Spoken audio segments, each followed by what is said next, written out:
زمین کے اوپر سب سے زیادہ پریشانیاں کن پر آتی ہیں؟ جہاں گناہ زیادہ ہوتے ہیں، شہروں پر یا دیہاتوں پر۔ گناہوں کی وجہ سے اگر عذاب ہوتا تو غریب کے گھر کے بجائے جاتی عمرہ، بنی گالا، لال حویلی، GHQ، DHA، بلاول ہاؤس، وہاں یہ جو ہے نا سیلاب کی تباہ کاریاں ہوں۔ اب یہاں یہ کہہ دینا کہ شہر والوں پہ نہیں آئی، گاؤں والوں پر آ گئی، حالانکہ بے حیائی، زنا، سود، شراب، ساری قسم کی غلطیاں تو زیادہ ادھر ہوتی ہیں کہ انسانوں کو جتنی پریشانیاں پہنچتی ہیں اس کے اپنے ہاتھوں کی کمائی ہے، اس کا اپنا کیا دھرا ہے، یعنی شامت اعمال ہے۔ اور یہ بھی موجود، اعمالکم عمالکم، جیسے تمہارے اعمال ہوں گے ویسے تمہارے حکمران ہوں گے۔ اب ان حالات میں ہم کیا کریں؟ تو حضرت حاجی عبدالوہاب صاحب رحمۃ اللہ نے ان کو فرمایا کہ آپ یہ لوگوں کو بتائیں کہ بھئی اللہ تعالیٰ کی ناراضگی کی شکلیں ہیں، عذاب کی شکلیں ہیں۔ نبی علیہ السلام تو موجود نہیں، عذاب سے بچنے کا واحد حل قرآن میں موجود، استغفار کی کثرت، گناہوں سے توبہ کرنا، معافی مانگنا۔ الحمدللہ وکفی وسلام علی عبادہ الذین اصطفی، اما بعد فاعوذ باللہ من الشیطان الرجیم، بسم اللہ الرحمن الرحیم، انما یوفی الصابرون اجرهم بغیر حساب، سبحان ربک رب العزة عما یصفون، وسلام علی المرسلین والحمد للہ رب العالمین۔ پاک ہے وہ پروردگار جو اپنے غفلت میں پڑے ہوئے بندوں کو پریشانیوں، زنجیروں، آزمائشوں، بیماریوں میں جکڑ جکڑ کر اپنے در پہ لے کے آتا ہے۔ پاک ہے وہ پروردگار جو اپنے غفلت میں پڑے ہوئے بندوں کو پریشانیوں کی زنجیروں میں جکڑ کر اپنے در پر لے کر آتا ہے۔ وَلَنُذِيقَنَّهُم مِّنَ الْعَذَابِ الْأَدْنَىٰ دُونَ الْعَذَابِ الْأَكْبَرِ۔ زمین کے اوپر تکلیفوں کا آنا، پریشانیوں کا آنا، یہ گناہوں کی معافی کا ذریعہ بن جاتا ہے، آخرت کے عذاب سے نجات کا ذریعہ بن جاتا ہے۔ جب سے یہ سیلاب کی کیفیت اور بارشوں کی شدت میں اضافہ ہوا ہے تو سوشل میڈیا پہ، گھروں میں، مجلسوں میں مختلف باتیں چل رہی ہیں۔ کچھ لوگ اس وقت مایوسی کا شکار ہو رہے ہیں، کچھ ایسے بھی ہیں، خاص طور سے وہ لوگ جو سیلاب کے اندر پھنسے، کسی کی ماں گئی، کسی کی بیٹی گئی، کسی کی بیوی گئی، کسی کا بیٹا گیا، کسی کا گھر گیا، کسی کا سارا کچھ چلا گیا، اولاد بھی بہہ گئی، گھر بھی بہہ گیا۔ تو بعض لوگ مایوسی کا شکار ہو رہے ہیں۔ مومن کے لیے مایوسی کا کوئی موقع زمین پہ ہے ہی نہیں۔ کافر مایوس ہو سکتا ہے، کافروں سے دوست رکھنے والے مایوسی کی طرف جا سکتے ہیں، مومن کے لیے کوئی مایوسی کا سلسلہ نہیں۔ حدیث سنیے، دل خوش ہو جاتا ہے۔ حضور صلی اللہ علیہ وسلم نے ارشاد فرمایا، مومن کو کانٹا بھی چبھے اس سے بھی اس کا گناہ معاف ہو جاتا ہے۔ نبی علیہ السلام بیٹھے ہیں، عائشہ بیٹھی ہیں رضی اللہ تعالی عنہ، چراغ جل رہا تھا، ہوا آئی، ہلکی سی بجھ گیا۔ حضور صلی اللہ علیہ وسلم نے پڑھا انا للہ و انا الیہ راجعون۔ امی عائشہ نے حیران ہو کے عرض کیا، یا رسول اللہ، یہ تو بڑی مصیبت کے وقت پڑھنا چاہیے، پڑھا جاتا ہے، یہ تو چراغ ہی بجھا ہے، دوبارہ جلا لیں گے۔ نبی علیہ السلام نے فرمایا کہ مومن کے لیے یہ بھی مصیبت ہے، یہ بھی تکلیف ہے، اس تکلیف پر بھی اگر یہ صبر کرے گا اللہ اسے اجر عطا فرمائیں گے۔ مٹی کے تیل کا چراغ بجھ جائے اس پر اجر ملتا ہے، کسی پیارے کی زندگی کا چراغ بجھ جائے اور بندہ صبر کرے تو کتنا اجر ملے گا۔ علماء نے یہاں تک لکھا، آپ نے سیدھی جیب پہ نہ ادھر پیسے رکھے، مارکیٹ چلے گئے پرچیزنگ کے لیے، پیسے نکالنے تھے تو آپ نے غلطی سے نہ ادھر ہاتھ ڈالا، پھر ایک دم پیسے کدھر گئے، اور اگلے ہی لمحے ادھر ڈالا، مل گئے، تسلی ہو گئی۔ اس معمولی سے غم کے اوپر بھی گناہوں کی معافی ہے، اتنا کریم پروردگار ہے۔ تو مایوسی کا تو حال ہی کوئی نہیں، مسئلہ ہی کوئی نہیں۔ جو کریم پروردگار ہے، اتنی معمولی سی تکلیف پر بھی بندے کو اجر عطا فرماتا ہے، پھر جب بڑی پریشانیاں اور آزمائشیں آئیں تو کتنا اجر ہوگا۔ ہاں، صبر کرنے کی ضرورت ہے، پھر صبر کریں گے تو بے حساب اجر اللہ تعالیٰ عطا فرماتے ہیں۔ تو جن لوگوں کا تعلق علماء سے، اللہ والوں سے، دینی حلقوں سے ہے، وہ ان کو امید دلاتے ہیں، اور جن کا تعلق علماء سے نہیں، دینداروں سے نہیں، وہاں پھر مایوسیاں اور ڈپریشن ہوتی ہیں۔ ایک تو یہ معاملہ ہے۔ دوسرا معاملہ یہ سیلاب عذاب ہے کہ نہیں؟ یہ سیلاب ہے یا عذاب ہے؟ مثلاً یہ کیا چیز ہے؟ اس کے بارے میں بھی بہت ساری باتیں سوشل میڈیا کے اوپر بہت ساری الٹی چیزیں باتیں چل رہی ہیں، تو ان میں سے کچھ چیزیں میں آپ کو بھی پڑھ کے سناتا ہوں، پھر بات کرتے ہیں۔ ایک میسج یہ ہے کہ سیلاب اللہ تعالیٰ کا عذاب نہیں ہے یا یہ ہماری سزا نہیں ہے، بلکہ ہماری مس مینجمنٹ کا نتیجہ ہے۔ عذاب ہوتا یا گناہوں کی سزا ہوتا تو سیلاب غریب کی جھوپڑی کے بجائے وفاقی اور صوبائی دارالحکومتوں میں ہوتا۔ یہ ایک میسج ہے۔ دوسرا میسج یہ کسی کا ٹویٹ آیا ہوا ہے، تم جسے عذاب، آزمائش یا آفت کہتے ہو، مہذب دنیا اس کو مس مینجمنٹ کہتی ہے۔ تیسری بات سن لیں جی، سیلاب عذاب نہیں بلکہ ہماری مس مینجمنٹ کا نتیجہ ہے۔ گناہوں کی وجہ سے اگر عذاب ہوتا تو غریب کے گھر کے بجائے جاتی عمرہ، بنی گالا، لال حویلی، GHQ، DHA، بلاول ہاؤس، وہاں یہ جو ہے نا سیلاب کی تباہ کاریاں ہوتی۔ اسی طرح ایک میسج یہ بھی آیا کہ اس سیلاب کو عذاب کہہ کر، گناہوں کی سزا کہہ کر آپ لوگ ہمیں ٹرک کی بتی کے پیچھے نہ لگائیں۔ یہ جس قسم کے میسج سارے آپ کو پڑھ کے سنائیں، یہ کن لوگوں کے ہیں؟ یہ ان لوگوں کے ہیں جو اللہ سے دور، نبی علیہ السلام سے دور، علماء سے دور، دین کی حقیقت سے انتہائی دور۔ ان کو کوئی موقع چاہیے مسلمانوں کے خلاف، علماء کے خلاف زہر اگلنے کا، اور کچھ بھی نہیں۔ کہ اللہ تعالیٰ کے عذاب کو یا گناہوں کی سزا کو کیا کہہ رہے ہیں؟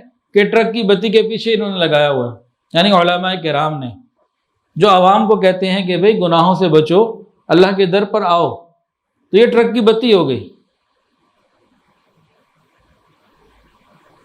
یہاں سمجھنے کی ضرورت ہے کہ اگر ہم ان لوگوں کے پیچھے چلتے رہے، ہمارا اپنا اور ہماری نسلوں کا ایمان محفوظ نہیں رہ سکتا۔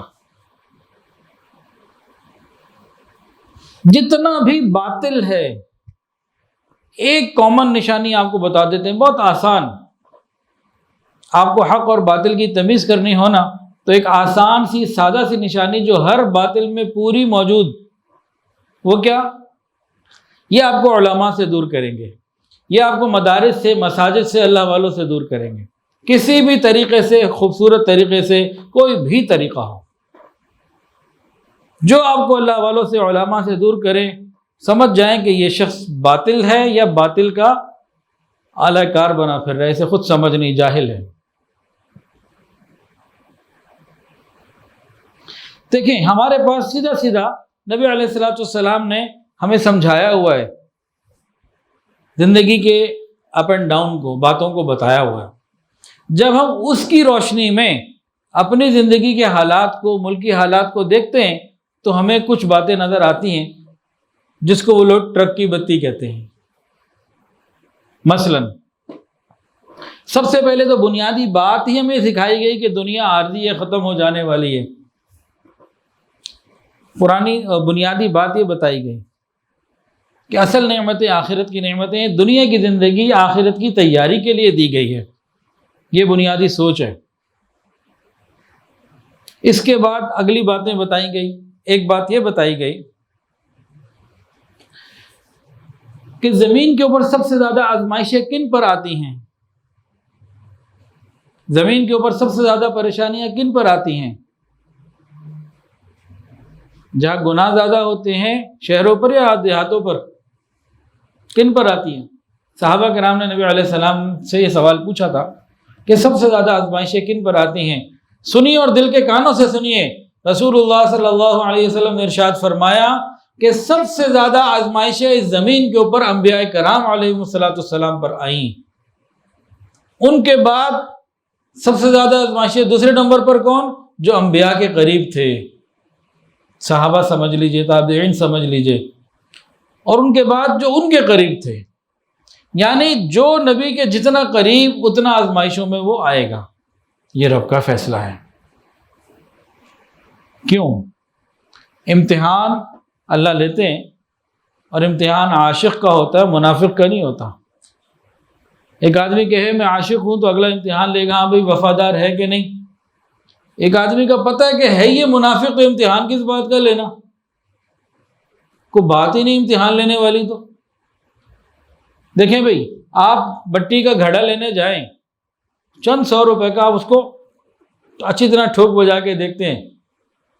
ایک وہاں ٹوٹا ہوا پھٹا ہوا کوئی گھڑا پڑا اس کو کبھی چیک کرتے ہیں؟ ضرورت ہی نہیں. تو امتحان ہوتا ہی اس کا ہے جو اللہ کو کہ اللہ میں آپ کا ہوں. پھر اللہ تعالیٰ امتحان لیتے ہیں کہ واقعی سچا ہے کہ نہیں، وفادار ہے میرا ہے کہ نہیں. تو یہ ایک طریقہ ہے. دوسری بات، انہی باتوں کو سمجھنے کے لیے یہ جو مومن کے اوپر زمین پہ آزمائشیں، پریشانیاں اور غم، تکلیفیں، یہ سیلاب، یہ زلزلے، یہ چیزیں آتی ہیں، اس سے اس کے گناہوں کی معافی ہو جاتی ہے. گناہوں کی معافی کا ذریعہ، درجات کی بلندی کا ذریعہ اللہ اسے بناتے ہیں. حتیٰ کہ کانٹا بھی چبھ جائے تو مومن کا گناہ معاف ہوتا ہے. اب آ جاتے ہیں کہ یہ آزمائش ہے کہ نہیں، کیونکہ ایک اینگل سے دیکھیں گے نا تو مسئلہ حل نہیں ہوتا، بہت ساری چیزوں کو دیکھنا ہوتا ہے پھر جا کے مسئلہ حل ہوتا. ان لوگوں کا کام تو صرف اتنا ہے کہ ہمیں علماء سے دور کر دیں بس. نبی علیہ السلام نے یہ بھی ہمیں بتایا، قرآن کے اندر بھی یہ آیا وَمَا أَصَابَكُم مِّن مُّصِيبَةٍ فَبِمَا كَسَبَتْ أَيْدِيكُمْ وَيَعْفُو عَن كَثِيرٍ ظَهَرَ الْفَسَادُ فِي الْبَرِّ وَالْبَحْرِ بِمَا كَسَبَتْ أَيْدِي النَّاسِ. ان دونوں آیات میں اور اس جیسی اور آیات اور احادیث کے اندر یہ موجود ہے کہ انسانوں کو جتنی پریشانیاں پہنچتی ہیں اس کے اپنے ہاتھوں کی کمائی ہے، اس کا اپنا کیا دھرا ہے، یعنی شامت اعمال ہے. اور یہ بھی موجود اعمالکم عمالکم، جیسے تمہارے اعمال ہوں گے ویسے تمہارے حکمران ہوں گے. ہمارے اعمال اگر اچھے ہوتے تو حکمران اچھے ہوتے، حکمران اگر برے ہیں تو سیدھی سیدھی بات ہے ہم برے ہیں. ہمیں تو یہ بتایا گیا. پھر یہ بھی نبی علیہ السلام نے بتایا جس معاشرے میں سود، موسیقی، زنا، بے حیائی عام ہو جائے وہاں عذاب آتے ہی آتے یہ قوم اپنے اوپر اللہ کے عذاب کو حلال کر لیتی ہے. یہ حدیث میں بات موجود. سود ہمارے ہاں گھر گھر میں بہت اکثریت میں ہے. بے حیائی اور بے پردگی کا تو پوچھو ہی کوئی نہ. آج تو نوجوان بچی کے سر پہ دوپٹہ نظر ہی نہیں آتا. اور زنا، اس کی بھی کوئی انتہا نہیں. تو یہ ہمارے گناہ ہیں، گناہوں کی سزائیں آ رہی ہیں، اسی وجہ سے آ رہی ہیں. اب یہاں یہ کہہ دینا کہ شہر والوں پہ نہیں آئی، گاؤں والوں پر آ گئی، حالانکہ بے حیائی، زنا، سود، شراب، ساری قسم کی غلطیاں تو زیادہ ادھر ہوتی ہیں. ان کے پاس کیا؟ یہی سوشل میڈیا پہ جو آپ کو سارے شروع میں پڑھ کے سنائی اسی قسم کی باتیں تھی نا. تو اس میں بھی سوچنے سمجھنے کے کئی اینگل ہیں. پہلی بات، اللہ کی مرضی. اللہ تعالیٰ آن دا ہول اس کو دیکھ رہے ہیں، وہ جو چاہے کریں، ایک بات. دوسری بات، اللہ رحیم و کریم ہے. ایسا نہیں ہو سکتا کسی کے ظلم کی سزا دوسرے کو دے دیں. اگر آج وہاں 20 لاکھ ایکڑ سے زیادہ فصلیں تباہ ہوئی ہیں تو شہروں میں ہی تو آنی تھی وہ گندم اور دوسری چیزیں. اس کے علاوہ جو گاؤں دیہات میں رہنے والے ہیں، آخر ہم نے کیسے یہ سمجھ لیا کہ وہ انتہائی پرہیزگار، متقی اور بہت اللہ والے ہیں؟ وہاں گناہ نہیں تھے؟ کیا وہاں بدعات نہیں تھیں؟ کیا شرکیہ رسومات نہیں تھیں؟ کیا وہاں آپس کی دشمنیاں، لڑائیاں نہیں تھیں؟ اور ایک چیز تو ہم سب کے اندر کامن ہے، شہری ہوں دیہاتی ہوں، جہاں جس کا داؤ لگتا ہے کچھ دبانے کا، ہتھیانے کا، کھانے کا، وہ کھا جاتا ہے.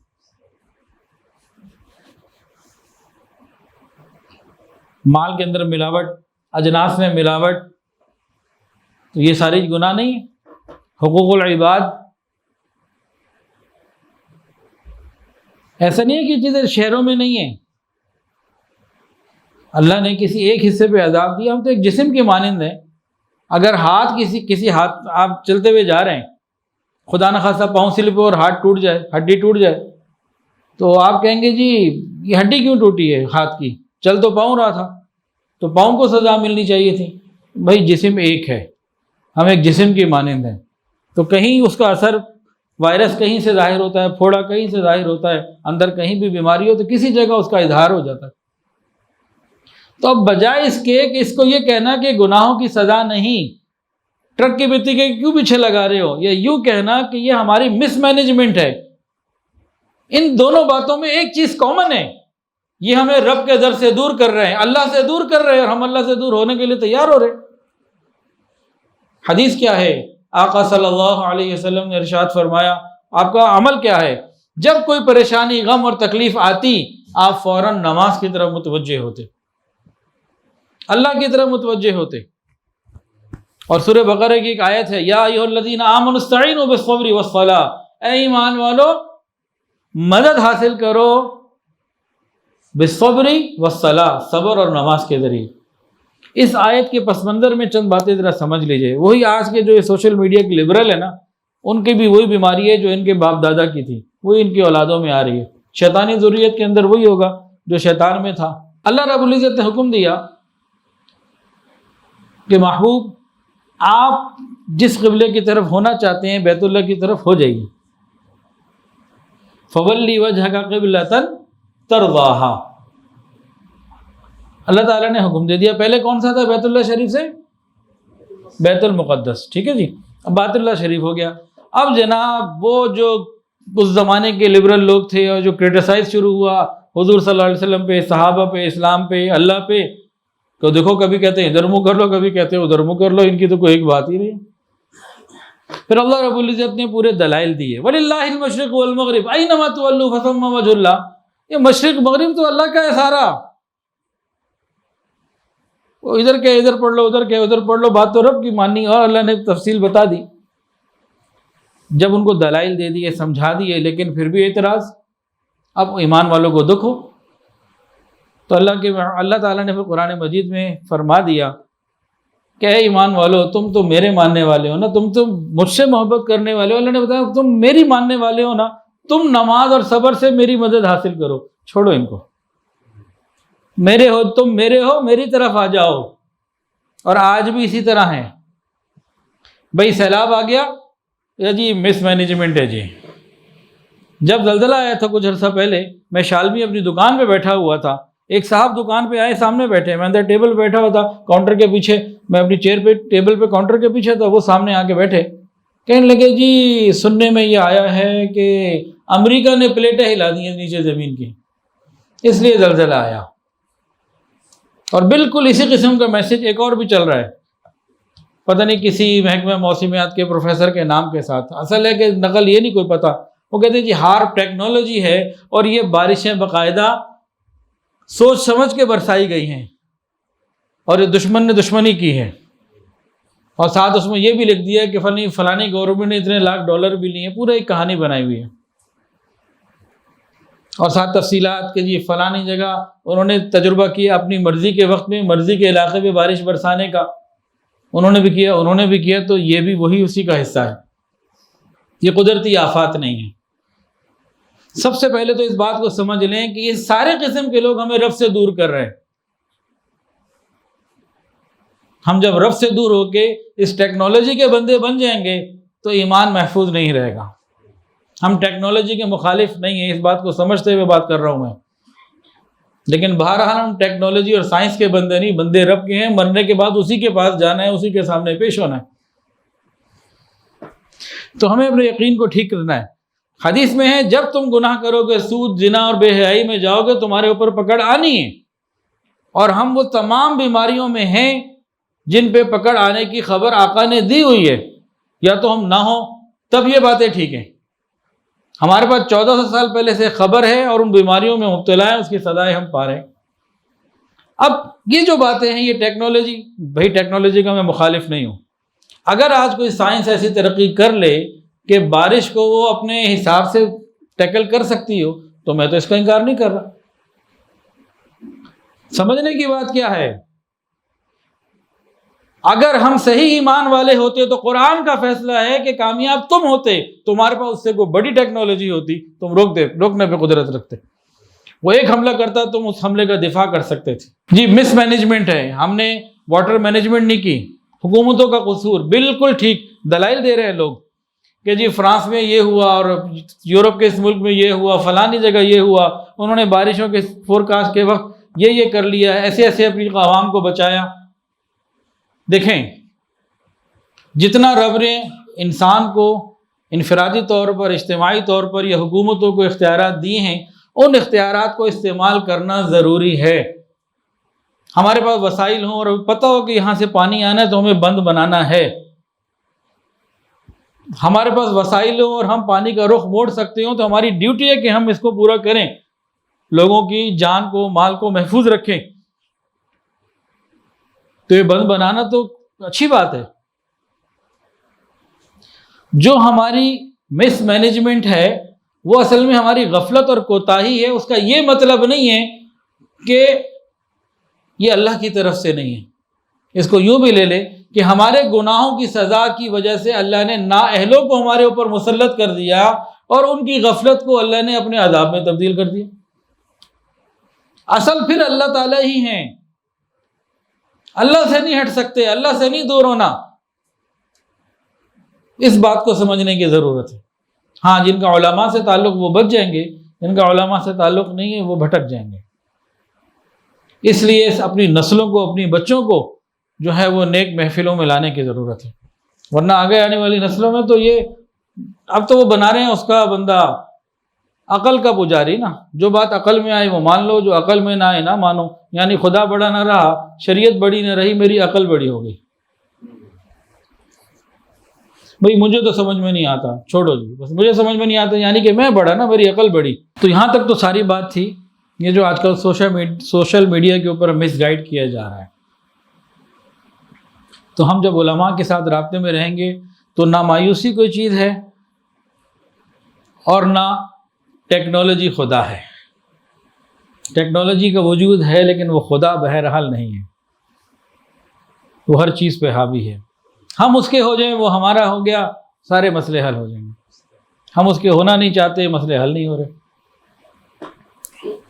انسانی زندگی کے حالات عدلتے بدلتے رہتے ہیں، کبھی خوشیوں کی گھڑیاں ہوتی ہیں اور کبھی غم کے سائے ہوا کرتے ہیں۔ کبھی انسان کا ہاتھ بہت کھلا ہوتا ہے، کبھی قرضوں کے بوجھ تلے دبا ہوتا ہے، کبھی جوانی اور صحت کا عالم ہوتا ہے اور کبھی بڑھاپے اور کمزوری کا عالم ہوتا ہے۔ یہ زندگی غم اور خوشی کے درمیان گزرتی چلی جا رہی ہے۔ ہم میں سے جتنے یہاں بیٹھے ہیں نا، یہ اپنی زندگی کے ماہ و سال کو لکھیں، یقیناً خوشیوں کے 10 سال زیادہ ہوں گے، غموں کے تھوڑے ہوں گے، جو مرضی چیک کر، لیکن بہرحال اپ اینڈ ڈاؤن چل رہا ہے۔ انسان سمجھتا ہے کہ وقت گزر رہا ہے، موت کے وقت پتہ لگتا ہے وقت نے کیا گزرنا، میں ہی گزر گیا۔ انسان سمجھتا ہے کہ وقت گزر رہا ہے، موت کے وقت پتہ لگتا ہے وقت نے کیا گزرنا تھا، میں گزر گیا ہوں۔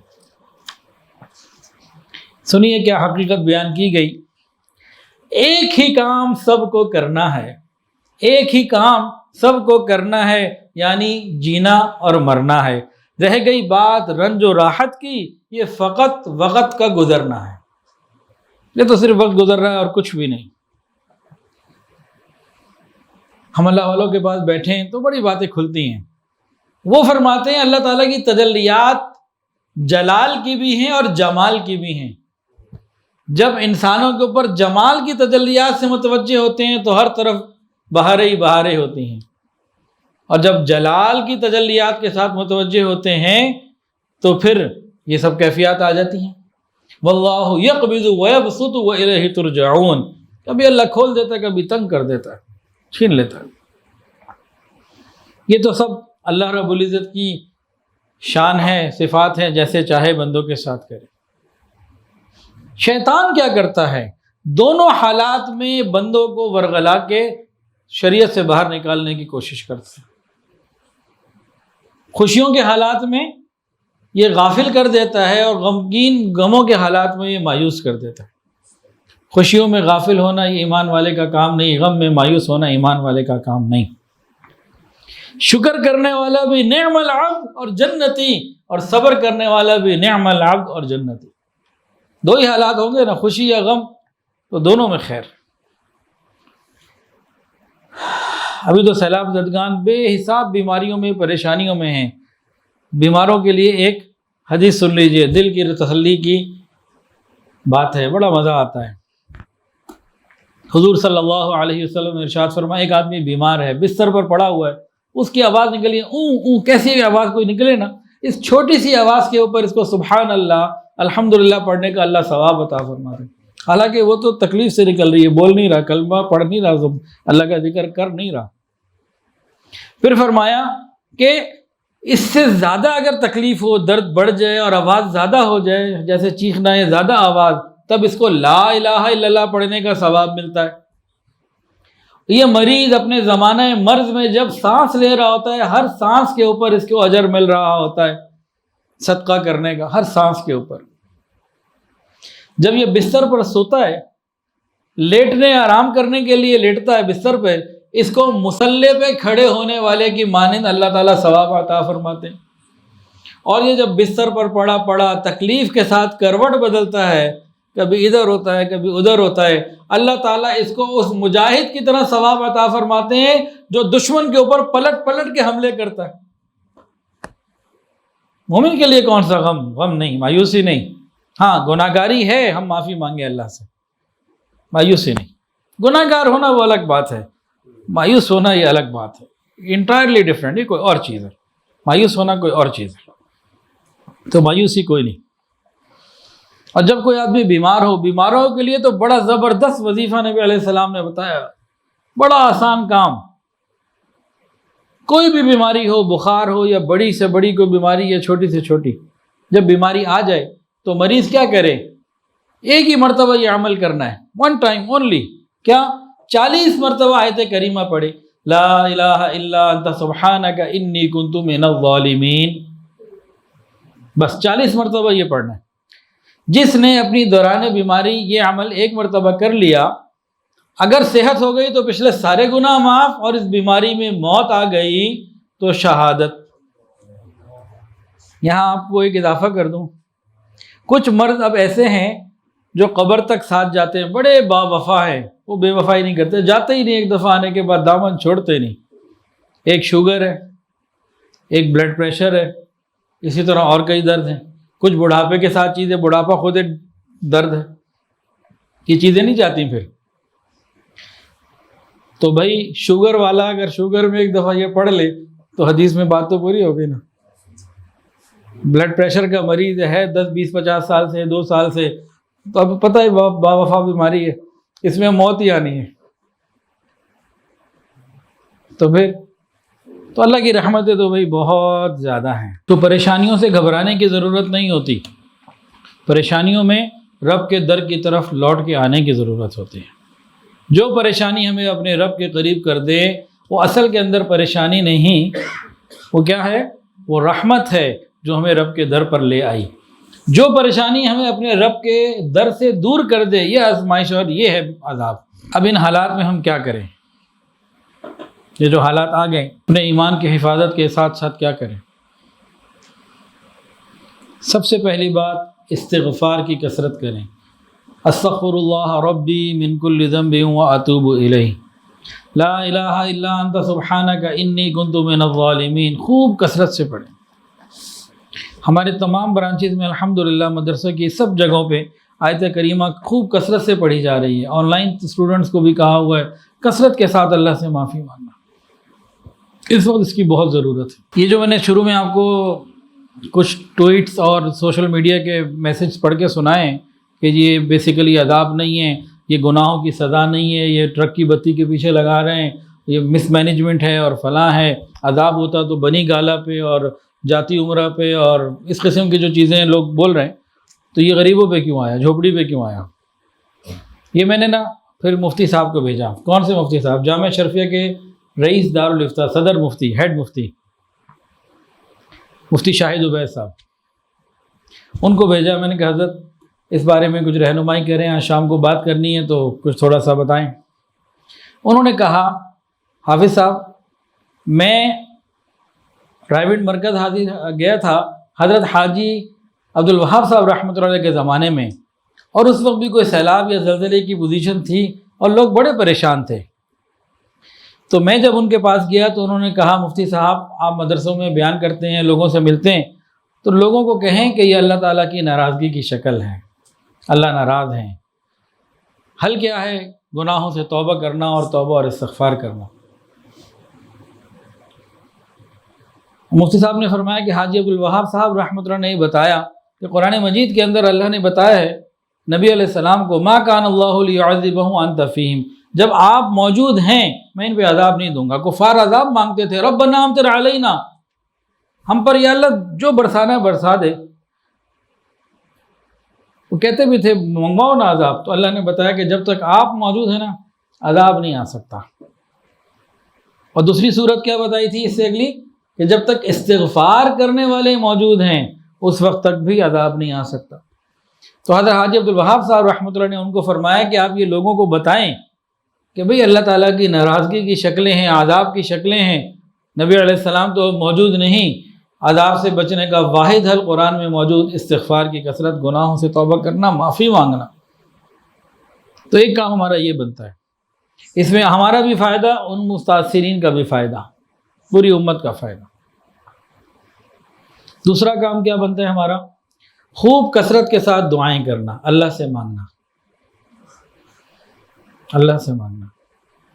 اور یہاں بھی آپ جہاں چاہے چیک کر لیں، جس مرضی ادارے میں چلے جائیں، جیسا مرضی سروے کر لیں، علماء، اللہ والے، دیندار لوگ جتنی دعائیں کر رہے ہیں، آپ دوسرے لوگوں کے ساتھ جا کے مقابلہ کر لیں، آپ کو دودھ کا دودھ اور پانی کا پانی ہو جائے گا۔ یہ راتوں کو تہجد میں اٹھ کے اللہ سے مانگتے ہیں، دن میں بھی اللہ سے مانگ رہے ہوتے ہیں۔ باقی بہت سے لوگوں کو جن کا دنیا داری سے زیادہ تعلق اور دینداری سے کم تعلق یا بالکل تعلق نہیں، ان کو تو دعا مانگنے کا بھی موقع نصیب نہیں ہوتا، 24 گھنٹے میں 1 منٹ بھی۔ اس پہ بھی سروے کر لیجیے گا کہ رب کے در پہ جھک کون رہا ہے، اس سے مانگ کون رہا ہے۔ کون؟ وہ لوگ جو دیندار ہیں اور جن کا دینداروں سے تعلق ہے، وہی دعا کی طرف بھی لگتے ہیں۔ اس کی داڑھی ہے یا نہیں یہ بات نہیں میں نے کی، سر پہ ٹوپی پہنتا ہے یا نہیں پہنتا یہ بات نہیں میں کر رہا، اس پہ بھی جب مرضی چیک کر لیجیے گا۔ تو پہلا کام استغفار، دوسرا کام دعاؤں کا اہتمام، یہ تو سب کو بنیادی طور پر کرنے کی ضرورت۔ اب متاثرین آفات کے لیے ہم کیا کریں؟ متاثرین آفات، آفت کوئی بھی ہو، ان کے لیے کیا کریں؟ جو کچھ کر سکتے ہیں کرنا چاہیے، جو کچھ بھی کر سکتے ہیں، مالی اعتبار سے، جان سے، محنت سے، فکر سے، جو کچھ کر سکتے ہیں وہ سب کچھ کرنا چاہیے۔ کس کے لیے؟ اللہ رب العزت کی رضا کے لیے اور اپنی آخرت کے دن کی تیاری کے لیے۔ آج ہم دنیا میں زندگی گزارتے ہیں نا، تو اپنے گھر میں اپنی جیب کے حساب سے تیاریاں رکھتے ہیں نا، آسانیاں پیدا رکھتے ہیں، وسائل جمع رکھتے ہیں۔ ہمیں رات کو سونا ہے تو نیند کی ضرورت کے لیے پنکھا یا اے سی چاہیے، بستر چاہیے، تکیہ چاہیے، کھانے کے لیے پھر کچن چاہیے، اور باقی چیزیں چاہیے، یہ سب کچھ ہے۔ قیامت کے دن کے لیے ہمیں کیا چاہیے؟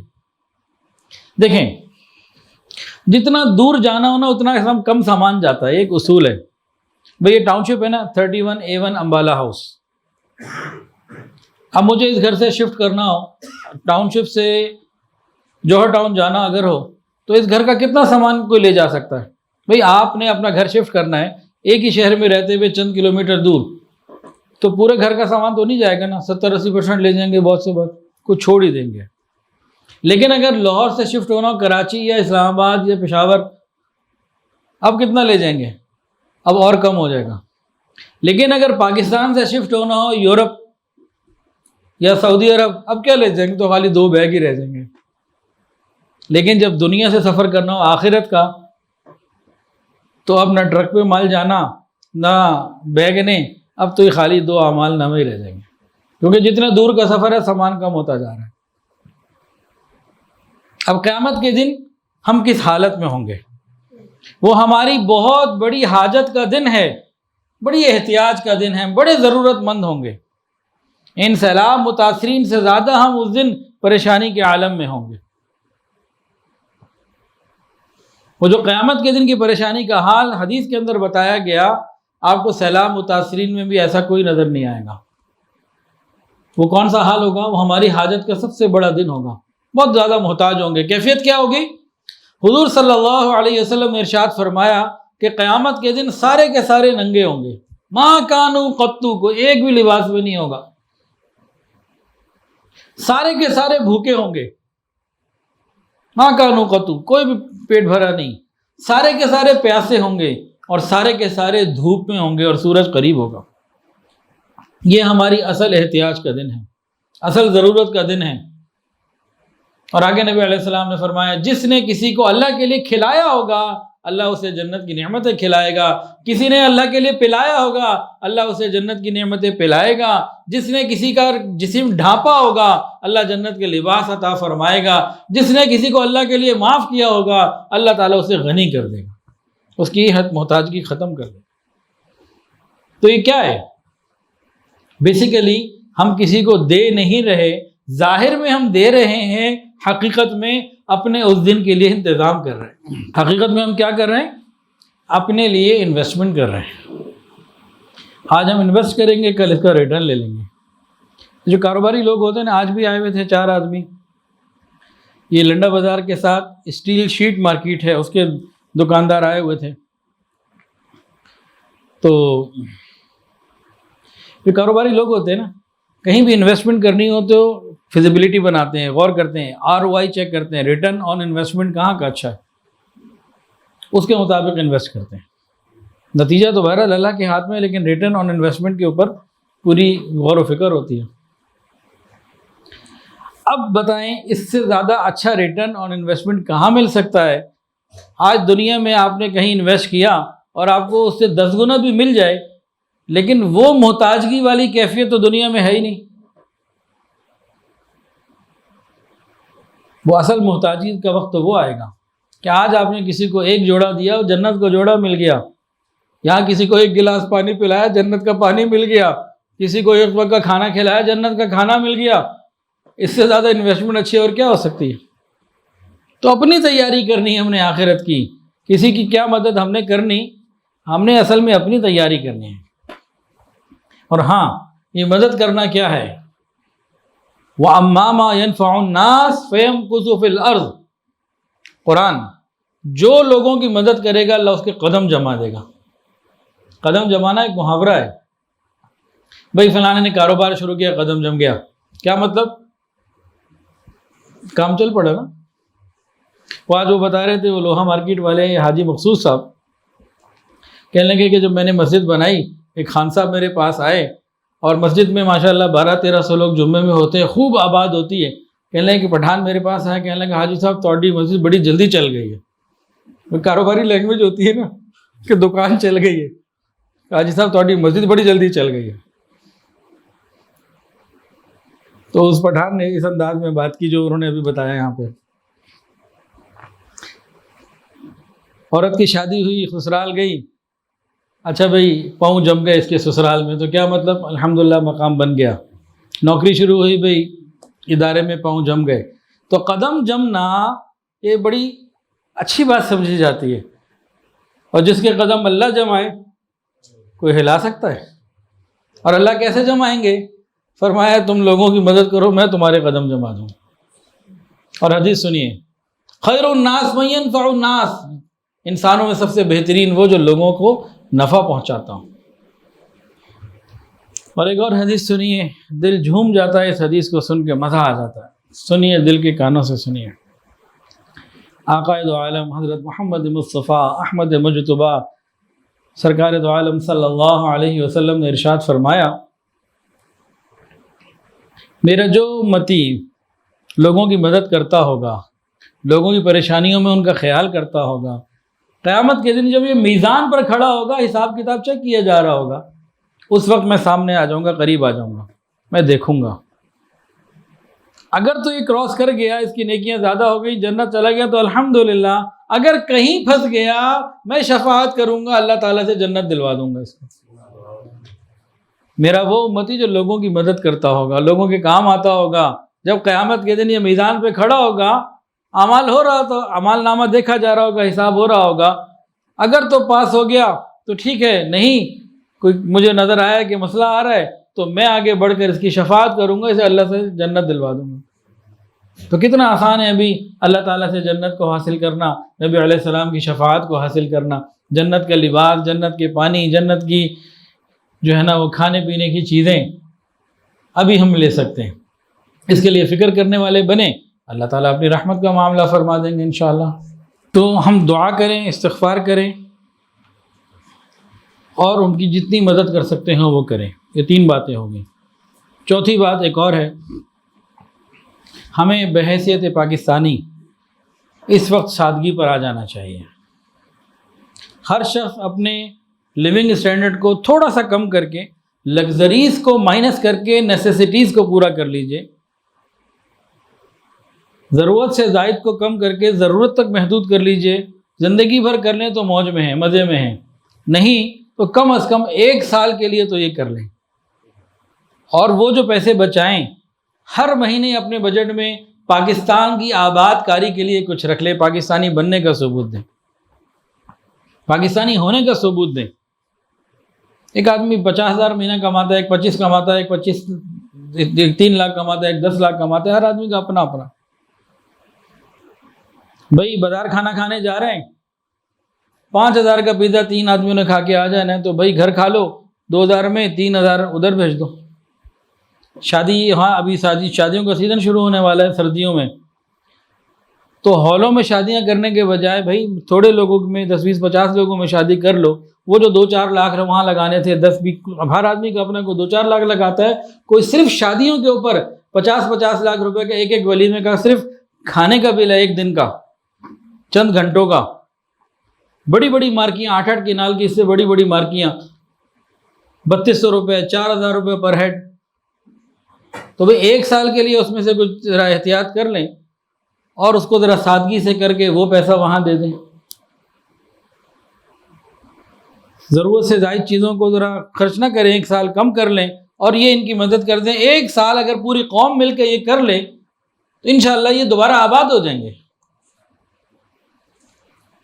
آباد کرنے والا تو اللہ تعالیٰ ہی ہے، وہی کریں گے انشاءاللہ، اور کوئی کر بھی نہیں سکتا، ہمارا حصہ کچھ پڑ جائے گا۔ ہم ایک قوم بن کے جئیں۔ تو میرا تو یہ پورے پاکستانی قوم کو میسج ہے کہ 1 سال پاکستانی بن کے جی لے، ویسے تو ہمیشہ جینا چاہیے، کم سے کم 1 سال سادگی اختیار کریں، ضروریات پر زندگی گزاریں، لگژریز قربان کر دیں، ان کو آباد کر دیں۔ شادی ہے بچی کی گھر میں، مت لیں 2 3 5 لاکھ 10 لاکھ کا جوڑا، ذرا مناسب لے لیں، باقی پیسے وہاں دے دیں۔ فوٹو سیشن مت لگائیں اس پہ 2 4 5 لاکھ روپے، اور کچھ نہیں، خدا کے لیے ہندوانہ رسمیں، گناہوں کی رسمیں شادیوں سے ختم کر دیں، وہی پیسہ وہاں پہنچا دیں۔ لیکن ان لوگوں کے پیٹ میں درد کب ہوگا؟ جب بقرعید آئے گی۔ خبردار جانور نہیں خریدنا، کسی غریب کے گھر پہنچا دو۔ یہ نہیں کہیں گے 10 لاکھ کا جوڑا مت خریدنا، ذرا سادہ جوڑا، 1 رات پہننا ہے، اس سے زیادہ پہننا بھی نہیں۔ جب کوئی دین کی بات آئے گی تو بجائے مسجد مدرسہ بنانے کے، یہ بوری مسجد میں دینے کے بجائے کسی غریب کے گھر دے دو، اور ان کو کہیں نظر نہیں آتی۔ تو اس کو ہمیں بحیثیت پاکستانی دیکھنے کی ضرورت ہے۔ جب ایک قوم بن کے، قوموں کی زندگیوں میں حادثے آتے ہیں، ابھی پاکستان کا 50% سے زیادہ علاقہ ڈوبا ہوا ہے۔ اللہ کا شکر ادا کریں، اللہ نے ہمیں بچا لیا۔ اگر ادھر پانی آ چکا ہوتا تو ہم دیکھ رہے ہوتے کسی کو کہیں سے کوئی راشن لائے، کہیں سے کوئی کپڑا لائے، کہیں سے کوئی مچھردانی لائے، کہیں سے کچھ لائے۔ اللہ نے ہمیں بچایا ہوا تو ہم کچھ دوسروں کے لیے کر لیں، شکر ادا کریں۔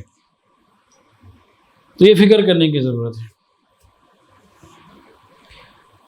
ایک بات اور بھی کہہ دوں، جب سے سیلاب کی تباہ کاریاں شروع ہوئیں، سب سے پہلے مدد کے لیے کون سا طبقہ آگے بڑھا؟ علماء، مدارس، مساجد کے ائمہ، پورے ملک میں ہر جگہ۔ کسی کی چھوٹی سی سزوکی ہے تو کسی کا شیزور ہے، یا کوئی کرائے پہ چل پڑا، وہ مدد کے لیے چل پڑا۔ ابھی بھی جہاں مرضی جا کے دیکھ لیں، پورے ملک میں۔ 2 دن پہلے میسج ٹی وی والوں کا ایک سیشن تھا، انہوں نے مجھے بھی لائیو لیا، اور بھی مختلف اداروں کو لائیو لیا، مجھے الکحاف کی بنیاد پہ لیا۔ اس میں مفتی زبیر صاحب بھی آئے۔ جس وقت میرا ٹائم تھا، میں بات کر رہا تھا تو وہ بھی کنیکٹ ہو گئے، تو انہوں نے کہا جی ان سے کچھ سوال کرنا ہے۔ اس وقت مفتی زبیر صاحب نے باقاعدہ لائیو اسٹریم میں کہا کہ پوری جگہ ہر پورے ملک کے ہر حصے میں جہاں جہاں ریسکیو ہو رہے سب دیندار لوگ، علماء، مسجد والے، مدرسے والے اور ان سے تعلق رکھنے والے، مسجد اور اس کے علاقے کے لوگ، مدرسے اور اس کے علاقے کے لوگ، ایک شیخ اور پیر اس کے مرید، ایک عالم اس کے طالب علم، یہ سارے پہنچے ہوئے ہیں۔ انہوں نے کہا، مفتی زبیر صاحب نے، نہ کوئی پی ٹی آئی کا وہاں کیمپ نظر آتا، نہ نون لیگ کا نظر آتا، نہ قاف لیگ کا نظر آتا، نہ پیپلز پارٹی کا نظر آتا، نہ کسی اور کا نظر آتا، یہ انہوں نے اس دن بات کہی۔ اس بنیاد پہ آپ کو نظر نہیں آئے گا، ایک ہی بنیاد نظر آ رہی ہے کہ علماء ہیں، دیندار ہیں، ان کے ساتھ مل کے کام کرنا۔ آج بھی جو اسٹیل شیٹ مارکیٹ کے لوگ آئے ہوئے تھے، وہ بھی اسی نسبت سے آئے ہوئے تھے، دین کی نسبت سے آئے ہوئے تھے۔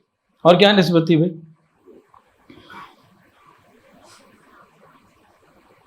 یہ بھی ایک حقیقت ہے نا۔ لیکن ایک حقیقت اور بتا دوں، بڑی کڑوی ہے، سمجھ میں ہمیں نہیں آئے گی، آ بھی جائے گی تو ہم نے سب عمل نہیں کرنا۔ وہ کیا؟ ہم سب پاکستانی یہ چاہتے ہیں پاکستان ریاست مدینہ بنے، لیکن ووٹ علماء کو نہیں دینا، تخت پہ ان کو بٹھانا ہے جو دیندار نہیں ہے، اور چاہت یہ رکھنی ہے کہ ریاست مدینہ بن جائے۔ اس کی مثال پتہ ہے کیا ہے؟ میں یہ تو چاہتا ہوں کہ میں جنت میں چلا جاؤں، لیکن میں نے کبھی نماز نہیں پڑھنی۔ یہی ہوا نا، اور کیا ہوا؟ میں یہ تو چاہتا ہوں میرا کاروبار چلے، لیکن میں نے گھر سے نکلنا ہی نہیں ہے، گھر ہی بیٹھے رہنا ہے، کچھ نہیں کرنا۔ تو یہ ہمارا حال ہے اس وقت۔ تو ان باتوں کو سمجھ کے، ان کی حقیقت کو سمجھ کے ہمیں آگے عمل کرنے کی ضرورت ہے۔ اب چند باتیں جو تھوڑا وقت رہ گیا ہے، میں آپ کو الکہف کی کچھ کارکردگی بتانا چاہتا ہوں جو ہم کر رہے ہیں اس وقت، اور جو کچھ کر رہے ہیں، جو کرنا چاہتے ہیں۔ اس سے پہلے ایک بہت ضروری بات بتاؤں۔ ان چند دنوں میں میں نے دیکھا اہل پاکستان کو، اللہ اکبر کبیرہ، جو بچے ہوئے ہر ایک کا دل تڑپ رہا ہے کہ میں کسی طرح ان کی مدد کر دوں۔ ہر ایک کا دل، جتنے آپ بھی یہاں بیٹھے ہوئے ہیں، جہاں تک یہ آواز جائے گی، ہر ایک کا دل تڑپ رہا ہے، کوشش کر رہا ہے۔ امدادی کیمپ، ہم نے ریلیف کیمپ لگایا لیبرٹی میں، کل میں وہاں جا کے بیٹھا، ایک بچے کو دیکھا، ہاتھ میں اس کی کتابیں تھیں، وہ بیچ رہا تھا، چھوٹا سا 11-12 سال کا ہوگا، تصویریں بھی ہمارے ساتھیوں نے اس کی لیں، وہ 20 روپے ڈبے میں ڈال کے گیا۔ اس سے پوچھا تمہیں کس نے بتایا کیا ہے یہ؟ اس نے کہا کچھ تو ہوگا نا، لوگوں کی مدد کرنی ہوگی، میں اپنا حصہ ڈال۔ یہ الحمدللہ پاکستانی قوم کے اندر یہ اللہ نے فضیلت رکھی ہے، ایک دوسرے کا خیال کرنے کے وقت اس وقت سب آگے بڑھے ہوئے ہیں، کوئی پیچھے نہیں ہے، اپنی اپنی وسعت کی بات ہے۔ ایک آدمی 10 روپے دے سکتا ہے، وہ 10 دے رہا ہے، 1 لاکھ دے سکتا ہے، وہ 1 لاکھ دے رہا ہے۔ چند دن پرانی بات ہے، میں آپ کو بتاتا ہوں، ایک صاحب کے پاس گیا، ان کا اچھا بزنس ہے، میں نے کہا جی ہم نے ڈیرہ غازی خان میں خیمہ بستی لگائی ہے، 200 لوگوں کا راشن پورے مہینے کا اتنے بنے گا، ان کا چاول اور آئل میری طرف سے، تو آپ 3 حصوں میں لے لیں، اور اس کے علاوہ جو آپ نے تقسیم کرنا ہے وہ بھی بتا دیں کتنا چاہیے آپ کو۔ میں نے کہا آپ بتائیں آپ کیا دینا چاہتے ہیں، یعنی آپ بتائیں۔ میں پھنس گیا، کیا بتاؤں؟ تو میں نے کہا اچھا پھر میں آپ کو نا گھر جا کے بتاتا ہوں۔ واپس آیا، پھر میں نے نا ایک ڈیمانڈ لکھ کے بھیج دی، اتنے من چاول بھیج دیں، اتنے 100 کلو جو ہے نا وہ آئل بھیج دیں۔ ان کا فون آ گیا، فوراً مجھے کال آ گئی، کیا کہہ رہے ہیں آپ؟ میں تو یہ چاہتا ہوں کہ کم سے کم آپ 6 ٹن سامان لیں۔ اچھا، میں نے سمجھا کہ بھائی شاید 3 ٹن یہ گھی دیں گے، 3 ٹن چاول دیں گے۔ کہتے نہیں، 6 ٹن گھی دوں گا، 6 ٹن چاول دوں گا، بتاؤ پہنچانا کہاں ہے؟ میں نے کہا جی پھر مجھے آپ تھوڑا سا ٹائم دیں، میں ادھر بتا دوں کہ وہ جگہ بنا لیں، تو پھر آپ بھجوا دیں۔ اب وہ انشاءاللہ ان کو آج صبح بتا دیا، کل پرسوں وہ بھیج دیں گے۔ میں نے تو اپنی طرف سے سوچ سمجھ کے بتایا کہ چلو اتنا ہی بتاؤں۔ کہتے ہیں کیا مذاق کر رہے ہو بھائی؟ تو وہ تیار ہیں، لوگ دینے کے لیے تیار ہیں، الحمدللہ سب کا جذبہ ہے۔ کوئی 10 روپے دے رہا ہے۔ آج چھوٹا سا ایک بچہ، ہماری شاہ جمال برانچ میں جو انچارج ہیں ان کا بچہ، اس نے جو ہے نا مجھے تصویر بھیجی کہ جی یہ میں آپ کو صبح بھیجوں گا، تو میں نے یہ پیسے جمع کیے تھے عمرے کے لیے، یہ میں نے پیسے جمع کیے تھے قربانی آئے گی بکرا لینے کے لیے، چند 100 روپے ہیں، اس کی عیدی ہوگی اور کچھ پیسے ہوں گے، پاکٹ منی ہوگی، 5-6 سال کا بچہ ہے، یہ میں آپ کو دے رہا ہوں، یہ آپ سیلاب زدگان کو بھیج دیں، مجھے اللہ اسے 70 گنا زیادہ دے گا. یہ آپ اس کو بھیج دیں، چھوٹا سا بچہ 5-6 سال کا. الحمدللہ بچوں میں بھی یہ جذبہ موجود، بڑوں میں بھی موجود. کوئی 50 روپے بھی لا کے دے رہا ہے، کچھ شرمندہ ہو کے کہ بھائی ہیں ہی ہمارے پاس یہ. تو الحمدللہ پاکستانی قوم کے اندر یہ جذبہ ہے، اور اس کو میں نے اس ہفتے میں دیکھا ہے، ان 10-15 جو میری جتنے دن گزرے ہیں، کہ تڑپ سب کی ہے کہ کسی طرح ہو جائے.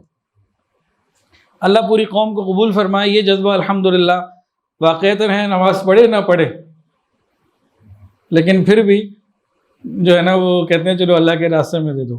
علماء کو ووٹ دے نہ دیں، نوٹ دے دیتے ہیں کہ لو جی آپ جاؤ اور کیا کہتے ہیں آپ لگاؤ.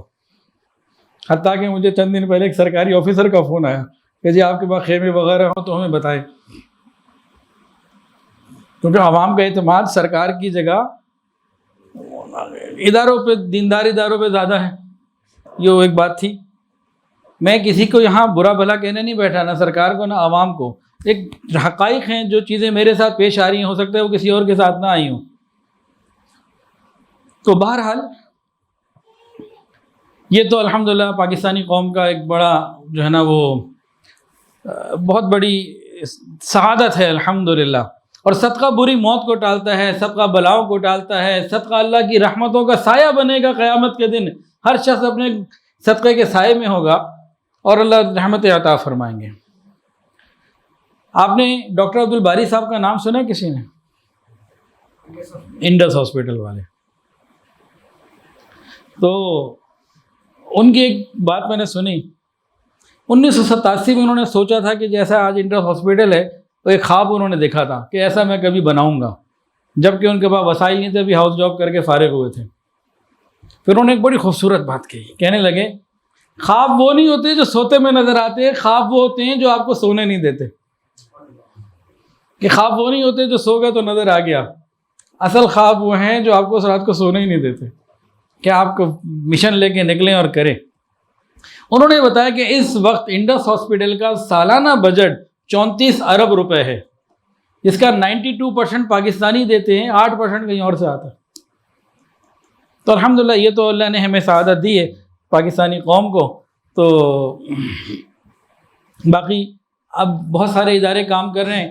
اللہ تعالیٰ تمام اداروں کی محنتوں کو قبول فرمائے اور سب کے لیے آسانیاں پیدا فرمائے. اللہ تعالیٰ معاف فرمائے.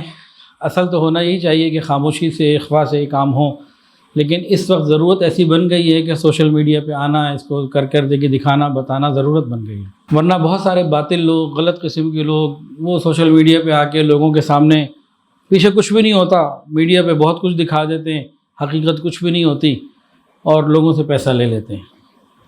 اللہ سب کی حفاظت فرمائے. تو الحمدللہ الکہف ایجوکیشنل ٹرسٹ جو کہ ایک تعلیمی ادارہ ہے، ویلفیئر کے کام تھوڑے تھوڑے کر رہا تھا. کچھ چولستان میں اس کو بوسٹ ملا ویلفیئر کے کاموں کو، اور اب یہ جو سیلاب کا سلسلہ شروع ہوا تو اس وقت تو ہم اپنی اوقات سے، اپنی حیثیت سے بڑھ کر کام کر رہے ہیں. اللہ لے رہا. سوچا بھی نہیں تھا 20 دن پہلے کہ اتنا کام ہم کر سکیں گے. کوئی بہت بڑا کام نہیں ہے، ضرورت کو دیکھیں تو اونٹ کے منہ میں زیرے سے بھی کم والی مثال ہے، لیکن ہم اپنی حیثیت کے حساب سے اس کو بڑا سمجھ رہے ہیں جو اللہ نے لے لیا. ہم کیا کر رہے ہیں اور کتنا کر رہے ہیں. الحمدللہ الکہف کی طرف سے مستقل خیموں کی سپلائی جاری ہے. رات کو بھی 200 خیمے گئے، 100 ہمارے سکھر کے کیمپ میں گئے اور 100 ہمارے ڈیرہ غازی خان کے کیمپ میں گئے، اور تقریباً ابھی تک 1500 خیموں کا انتظام کا الحمدللہ ہو چکا ہے، اور مزید یہ سلسلہ ابھی جاری ہے. اس کے علاوہ راشن بہت بڑی تعداد میں الحمدللہ تقریباً 14 ٹرک سے زیادہ جا چکے ہیں، کچھ بڑی گاڑیاں چھوٹی گاڑیاں ملا کے، اور ابھی انشاءاللہ کل یا پرسوں 6 ٹن چاول اور 6 ٹن گھی بھی مزید جا رہا ہے. اور اس کے علاوہ مختلف ادویات ہیں، میڈیکل کیمپس لگ رہے ہیں، اور میڈیکل کیمپس مستقل لگ رہے ہیں. ہر دوسرے تیسرے دن کسی نہ کسی علاقے میں الحمدللہ سلسلہ شروع ہو چکا ہے. اور جو سب سے پہلا میڈیکل کیمپ لگا تھا وہاں پہ 1000 آدمی آئے، اور تقریباً 4.5 لاکھ روپے کی دوائیاں اس ایک دن میں تقسیم ہوئیں. ڈاکٹروں کی ٹیم تھی، اس نے جس چیز کو دیکھا، کسی کو 200 کی دوائی دی، کسی کو 600 کی، کسی کو 2000 کی، کسی کو 700 کی، مختلف. تو 4.5 لاکھ روپے کی پہلے دن. تو ہر کیمپ پہ اسی طرح کئی لاکھ روپے کی دوائیاں تقسیم ہو جاتی ہیں، اور الحمدللہ وہ اللہ پاک بھجوا بھی دیتے ہیں. خشک راشن بھی ریگولر چل رہا ہے. پکا ہوا کھانا روزانہ 8-10 جگہیں کم و بیش چل رہی ہیں، کل سے ہماری اور یہ تعداد بڑھ جائے گی۔ اس وقت ہمارے 3 بیس کیمپ کام کر رہے ہیں۔ ایک تو ڈیرہ غازی خان پہ جامپور روڈ کے اوپر، وہاں پہ ایک خیمہ بستی موجود ہے، 200 لوگوں کی رہائش کا انتظام، عورتیں بچے بھی آئیں ان کے لیے بھی انتظام، مہینہ رہیں 2 مہینہ رہیں 15 دن رہیں، صبح شام کا کھانا، ان کی ساری ضروریات الحمدللہ ڈیرہ غازی خان کی اس خیمہ بستی میں کیمپ میں الحمدللہ سسٹم موجود ہے۔ ہم لاہور سے جو سامان لیتے ہیں خیمے اور باقی چیزیں وہ ڈیرہ غازی خان اپنے کیمپ میں بھیج دیتے ہیں اور پھر وہاں سے آگے ڈسٹریبیوٹ کرتے ہیں۔ دوسرا ہمارا کیمپ ہے سکھر کے اندر، اور تیسرا ہے حالانی۔ حالانی جو ہے یہ اندرون سندھ کا ایک علاقہ ہے، نوشہرہ فیروز کے پاس، وہاں پہ۔ تو اس طریقے سے ہم کام کر رہے ہیں۔ ہمارا کام کرنے کا انداز جو ہے وہ بہت مختلف ہے لوگوں سے، جو دیندار لوگ ہیں، خوف خدا والے، خیال کرنے والے، ان سب کا تقریباً یہی انداز ہے۔ ہمارا ٹرک ہم چاہیں تو 15 منٹ میں فارغ کر سکتے ہیں، آپ سب جانتے ہیں۔ ہم چاہیں تو آدھے گھنٹے میں اس کو فارغ کر سکتے ہیں، لیکن مگروں لانا کوئی شے نہیں ہوتی، فارغ کرنا کوئی چیز نہیں ہوتی۔ اصل کیا ہوتا ہے، ہم اپنے ریلیف کیمپ میں سامان لا کے رکھ دیتے ہیں، بڑی گاڑیاں ٹرک وغیرہ اتار لیا، اس کے بعد چھوٹی چھوٹی گاڑیوں سے، وہ کبھی کسی قسم کی گاڑی ملتی ہے، کبھی کچھ ملتی ہے، کبھی خالی انسان ہی مل جاتے ہیں، کوئی مختلف قسم کے معاملات ہوتے ہیں۔ پھر وہ سامان آگے آگے پہنچا کے ان کے گھروں کو مستحق لوگوں تک پہنچانا، پہلے ورکنگ کرنا، کس کس کو دینا ہے، ان کے نمبر لکھنا، ٹوکن بنانا، پھر وہاں پہنچانا یا ان کو بلانا۔ ہر جگہ ہم جا بھی نہیں سکتے، تو مل جل کے ہو رہا ہے، اور جہاں تک کمر تک پانی ہے وہاں تک تو ہماری ٹیم گئی ہے، اس سے اوپر پھر ہماری ٹیم نہیں گئی۔ آج بھی فون آیا تھا جی کشتی کا انتظام کریں، تو اس کے لیے بھی ہم کوشش میں ہے کہ کشتی کا انتظام ہو جائے تو وہاں پہ مزید کام کو تیز کیا جائے۔ تو ایک ہے نا، ایک سامان آیا اور ایسے منٹوں میں تقسیم کر دیا، یہ جان نہیں چھوڑانا مقصد ہوتا۔ آپ نے مستحق کو پہنچا دیا، پہچان کے اس کی بلا کے یا اس کو دے کے، یہ ہے امانت کا حق ادا کرنا۔ اور کام کرنے میں پھر مشکلات بھی ہیں، اتنا آسان نہیں ہے۔ ایک تو جان مال وقت لگانا پڑتا ہے اور خطرے میں بھی ڈالنا پڑتا ہے۔ کل ہفتہ تھا، ہفتے کی صبح کراچی سے ہماری امدادی ٹیم مفتی زاہد محبوب صاحب کی سرپرستی میں نکلی، حالانی جا رہی تھی، اسٹوڈنٹ ساتھ تھے اور والنٹیئر ساتھ تھے، تقسیم کرنے کے لیے، ساتھ خدمت کے لیے، اور سامان تھا۔ تو حیدرآباد سے پہلے نوری آباد میں ایکسیڈنٹ ہو گیا، ایک ٹرالے نے گاڑی کو ہماری مارا، سامان سارا بکھر گیا اور لوگ زخمی ہو گئے۔ 3 تو بہت زخمی تھے، جس میں سے ایک کی پوزیشن ابھی تک ایسی ہے کہ وہ بے ہوش ہے، کل صبح سے۔ اس کو نوری آباد کے ہاسپٹل میں منتقل کیا گیا، وہاں زیادہ سہولیات نہیں تھیں، تو رات کو کہہ رہے تھے کہ جی ہم لیاقت نیشنل کراچی میں اس کو، بچے کو 18-20 سال کا بچہ ہے، اس کو وہاں شفٹ کر دیں گے۔ اس کے ماں باپ بھی آئے ہوئے تھے اور غالباً وہ شفٹ کر چکے ہیں۔ آج میں نے یہ سوال ان سے نہیں پوچھا کہ شفٹ کیا نہیں کیا، میں نے اس سے تفصیل پوچھتا رہا، دن میں کئی دفعہ بات ہوئی، تو یہ بتایا کہ اب اس نے تھوڑا بہت رسپانس دینا شروع کر دیا ہے، لیکن ابھی یہ نہیں معلوم ہوش میں دماغ پہ چوٹ لگی ہے، ہوش میں آتا ہے تو وہ کیا اس کی پوزیشن بنتی ہے۔ ڈاکٹر نے کہا اگر ہوش میں نہیں آیا تو یہ کوما میں بھی جا سکتا ہے۔ تو یہ قربانی اس بچے کی ہے، تو آسان تو نہیں ہے کام۔ دوسرا گنداخا، گنداخا یہ کیا ہے؟ یہ بلوچستان کے اندر جا کے ایک علاقہ ہے، وہاں ہماری ٹیم 250 یا 300 راشن لے کے گئی تھی، تو تقسیم تو کی ہے، واپس نہیں آ سکے ابھی تک، 2 دن ہو گئے۔ وہاں جب گئے تو پہنچ گئے، کام کیا، اور ہمارا کام منٹوں والا تو ہوتا نہیں، جھٹپٹ کر کے جان چھڑائی آ گئے، تسلی سے دینا، سب کو آگے پہنچانا، اور پانی کمر کے نیچے، گھٹنوں سے اوپر پانی تھا۔ وہ کام تو انہوں نے کر لیا، لیکن واپسی پہ مزید سیلابی ریلے آ گئے، راستے بند ہو گئے۔ اب اور لوگ بھی، اور وہ لوگ بھی ادھر پھنسے ہوئے ہیں، نہ ہم ان کو لا سکتے، نہ وہ آ سکتے۔ اس کے لیے پھر وہاں ہم نے کئی جگہ ریسکیو کی، آرمی کو بھی، اور کئی لوگوں کو، وہاں لوگوں کو کہا ہوا کہ بھئی ان لوگوں کو نکالیں۔ تو ابھی تک جو میری عصر سے پہلے تک کی واٹس ایپ کی چیٹنگ تھی، گروپ جو بنے ہوئے ہمارے سکھر کیمپ کے اور ڈیجی خان کیمپ کے، ابھی تک وہ نہیں آئے ہیں۔ تو اللہ ان کی بھی حفاظت فرمائے، آسانی فرمائے، اور یہ جو بچہ اسپتال میں بیمار ہے، اللہ اس کے لیے بھی آسانی فرمائے۔ تو یہ چیزیں الحمدللہ چل رہی ہیں اور پورے جذبے کے ساتھ چل رہی ہیں، اور ان حالات کے باوجود وہ ٹیم آئی نہیں، وہ بچہ بیمار۔ کل رات کو 8 آدمی ہمارے یہاں سے نکلے کل شام کو، اور وہ رات کو ڈیرہ غازی خان پہنچے، اور آج صبح سے جو ہے نا وہ چیزوں کو تقسیم مختلف علاقوں میں کر رہے ہیں۔ کل بھی وہیں ہوں گے، کل فاضل پور کے علاقے میں وہ جانا چاہتے ہیں، وہاں چیزیں تقسیم کر کے آئیں گے۔ انتظامیہ کے لوگ تو ہیں لیکن ہمارے معاونین جو کہتے ہیں ہم نے اپنی آنکھوں سے دیکھنا ہے، اپنے ہاتھوں سے دینا ہے، تو کہتے ہیں آؤ بھائی ہمارے ساتھ چلو، اوپن آفر ہے، کوئی اس میں مسئلہ نہیں، عورتیں نہیں جائیں گی، مرد، تو مرد حضرات چلیں ہمارے ساتھ اور کریں جو چلنا چاہے، لیکن جذبے کے ساتھ، حوصلے کے ساتھ۔ گھر والی سہولیات وہاں نہیں ہوں گی، وہاں خدمت کے جذبے کے ساتھ جائیں تو بہت اچھا۔ کن کن علاقوں میں ابھی تک ہم کام کر چکے ہیں اور کر رہے ہیں، علاقے سن لیجئے۔ ڈیرہ غازی خان کے ریجن میں تونسا شریف، راجن پور، شادن لنڈ، بستی چھٹانی، بستی کلیری، بستی کھوسا، چوٹی کا علاقہ، لوہار والا، لاشاری بستی، جھنڈا موڑ، درخواست، جمال خان، فاضل پور اور اس قسم کے علاقے، یہ چند میں نے آپ کو بتا دیے۔ اندرون سندھ جن علاقوں میں ہماری ٹیمیں الحمدللہ کام کر رہی ہیں، اللہ نے نیٹ ورک دے دیا، ہماری اوقات سے بڑھ کر اللہ نے مہربانی فرمائی ہے، جتنا اللہ کا شکر ادا میں کروں کم ہے، اللہ نے بہت بہت ہمارے پر مہربانی فرمائی ہے۔ اندرون سندھ سکھر، شکارپور، کند کوٹ، جیکو آباد، پل کمبر، گاڑی مور، شہداد کوٹ، نواب شاہ، خیرپور، قاضی آباد، لاڑکانہ، حالانی، نوشہر و فیروز، یہ علاقے ہیں جو میرے پاس ہیں، اور بھی کچھ ہو سکتے ہیں، میرے پاس جو تفصیل ابھی یاد ہے اور لکھی ہوئی میں پڑھ رہا ہوں۔ بلوچستان سب سے زیادہ مشکل بنا ہوا، کراچی سے بلوچستان کے بعض علاقوں کا سفر 9 سے 10 گھنٹے کا تھا، اور ہماری ٹیم 23 سے 24 گھنٹے میں پہنچ رہی ہے۔ یہ کراچی سے آتی ہے جیکب آباد اور یہاں سے واپس، ڈائریکٹ کراچی سے آگے کے سفر ہی نہیں ہے کوئٹہ کے اور بلوچستان کے۔ ہماری آن لائن اسٹوڈنٹس الحمدللہ بنات میں پوری دنیا میں ہیں، کوئٹہ سے اور وہاں کے سندھ کے، اندرون سندھ کے اور کوئٹہ کے کئی علاقوں سے مجھے مستقل میسیجز آ رہے ہیں۔ تو کوئٹہ کے کسی علاقے سے، کوئٹہ کے قریبی کسی علاقے سے ایک بچی کا میسیج آیا، کہنے لگی 36، اس بات کو کل دوپہر کا یا کل صبح کا تھا، کل کا تھا، جی 36 گھنٹے تک بارش ہوتی رہی، اب بارش رکی ہے لیکن مزید بارش کے آثار ہیں، نہ بجلی ہے، نہ گیس ہے، نہ پانی ہے، نہ کوئی ہمارے پاس آ سکتا، نہ کہیں ہم جا سکتے، آپ ہمارے لیے کچھ کر سکتے ہیں؟ تو اس وقت تو خالی دعا ہی ہو سکتی ہے۔ پھر اسی طرح ایک اور کا مجھے فون آیا کہ جی ہماری جگہ، میں نے کہا بھائی اپنا نام اور اپنا کوئی ایڈریس اور تفصیلات بتاؤ، میں اپنی ٹیم ممبر کو دوں، وہ دیکھیں گے۔ میں نے فوری طور پر ہمارے مولانا فخر الدین صاحب جو ہمارے سکھر کیمپ کے انچارج ہیں ان کو تفصیلات دیں، ان کا جواب آ گیا تھوڑی دیر کے بعد کہ جی 4 دن سے ادھر کا راستہ ہی بند ہے، جا ہی نہیں سکتے۔ ہاں کسی کے پاس ہیلی کاپٹر ہو وہ چلا جائے تو الگ بات، زمینی سارے راستے جو سڑکیں ہیں وہ ٹوٹ چکی، باقی پانی ہے، جا ہی نہیں سکتے۔ تو اس طرح کے تکلیف دہ حالات ہیں بلوچستان کے خاص طور سے۔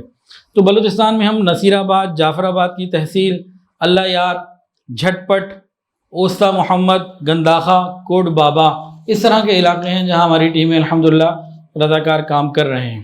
کچھ ہم سامان بھی لوگوں سے جمع کر رہے ہیں، سامان آپ بھی دینا چاہیں دے سکتے ہیں، نیا ہو یا پرانا اگر ہے تو قابل استعمال اچھی حالت کا ہو، ردی اور چیتھڑے نہ ہو، ردی نہ ہو، چیتھڑے نہ ہو، اللہ کی رضا کے لیے دینا ہے، قابل استعمال صاف حالت میں دیں۔ اگر کپڑے ہیں تو مردانہ کپڑے الگ، زنانہ الگ۔ اگر 10 جوڑے ہیں بالفرض تو ان کو 10 الگ الگ پیکٹس میں آپ پیک کر کے ہمیں پہنچائیں، 5 جوڑے ہیں تو 5 الگ الگ پیکٹ میں پیک کر کے پہنچائیں۔ جب لوگ ہمیں پہنچا دیتے ہیں، ابھی بھی آپ نے دیکھا ہوگا باہر سامان پڑا ہوا ہے، وہ کیا کرتے ہیں، وہ اکٹھا کر کے اور وہ پورا وہ بنڈل بنا کے بھیج دیتے ہیں۔ اب اس کو ہمارے لیے اس مصروفیت کے شدید وقت میں سب لوگوں کا سامان لے کے اس کو الگ الگ کرنا، اس کو پیک کرنا، سیدھا کرنا، اس کی لسٹ بنانا، پھر بھیجنا، یہ ہمارے کاموں میں اسپیڈ کو روک رہا ہے۔ ایک عام حالات ہوتے ہیں نا، تو اور ہر طرف سے سامان آ رہا ہے، تو ساری چیزیں اگر آپ لوگ اپنے اپنے گھروں میں کر لیں گے، آپ نے ایک گھر کا کرنا ہے تو ہمارے لیے آسانی ہے، دل بھی خوش ہوگا، اور آپ بھی اللہ کو دے رہے ہیں تو ذرا پریزنٹیبل طریقے سے ہو جائے۔ باقی بستر یا کپڑے، برتن، کوئی بھی چیز دی جا سکتی ہے جس کا گھر ہی کچھ نہیں، ہاں پینٹ وغیرہ نہیں، علاقہ گاؤں کا ہے، وہ لنگی پہن لیتے ہیں وہ لوگ، قمیص شلوار پہن لیتے ہیں، اس قسم کی چیزیں کہ آپ خود بھی دیکھیں کہ کن علاقوں میں ہم نے دینا ہے۔ تو کچھ لوگ کہنے لگے جی پینٹیں میرے پاس موجود ہیں تو اس سے پینٹیں لے لیں جینس کی، میں نے کہا بھائی وہ لوگ نہیں پہنتے جینس کی پینٹیں، تو ہم یہ بھی دیکھیں دینا کس کو ہے، تو اس حساب سے کریں۔ اور جو ہمارے کیا کہتے ہیں ہیڈ آفس ہے لاہور میں، ٹاؤن شپ میں، وہاں پہ نقد رقم یا سامان لے رہے ہیں۔ کراچی جو آفس ہے ہمارا 181 بہادر آباد، وہاں بھی نقد رقم اور سامان لے رہے ہیں۔ اسلام آباد میں ایک اسکول ہے وہاں پہ سامان جمع ہو رہا ہے، نقد بھی لوگ جمع کرا رہے ہیں، اور اسی طریقے سے گجرانوالہ میں جو ہماری برانچ ہے بابڑا ٹاؤن میں وہاں بھی ہو رہا ہے۔ تو یہ چیزیں الحمدللہ سوشل میڈیا پہ وائرل ہیں، ہمارے چند یہ سوشل میڈیا کے اکاؤنٹس ہیں، لنکس ہیں جو بار بار سب کو دیے جا رہے ہیں، عشق الہی کے نام سے مختلف ہیں، فیس بک ہے، یوٹیوب ہے، اور مختلف الکحف کے نام سے، عشق الہی کے نام سے، تو ان سب کے اوپر اپڈیٹ ساری ڈالی جا رہی ہیں، تو وہاں سے ساری چیزیں مل سکتی ہیں۔ نہیں تو میرا نمبر ڈائریکٹ لیا جا سکتا ہے 0321 لیکن واٹس ایپ وائس ریکارڈنگ، ٹیلی فون کال نہیں، کہ نہ واٹس ایپ کال نہ دوسری کال۔ تو ہماری ٹیم کوشش یہ کر رہی ہے کہ مستحق لوگوں کو پہچان کر وہاں پہنچ کر ان کو بلا کے یا ان کو پہنچا کے سامان ان کے ہینڈ اوور کرنا، اس میں وقت بھی لگتا ہے، محنت بھی لگتی ہے، اللہ تعالیٰ آپ اپنی رحمت سے قبول فرمائیں۔ ابھی تک الحمدللہ ہماری جو ورکنگ ہو چکی ہے تقریباً کوئی 2.5 کروڑ روپے کی اماؤنٹ ہے، اس سے زیادہ کا انشاءاللہ العزیز اماؤنٹ ہے جو سامان اور چیزیں جو ہیں تقسیم ہو چکی، اور لوگ کھلے دل کے ساتھ جو ہے نا وہ راشن اور چیزیں پہنچا رہے ہیں اور ہم آگے تقسیم کر رہے ہیں۔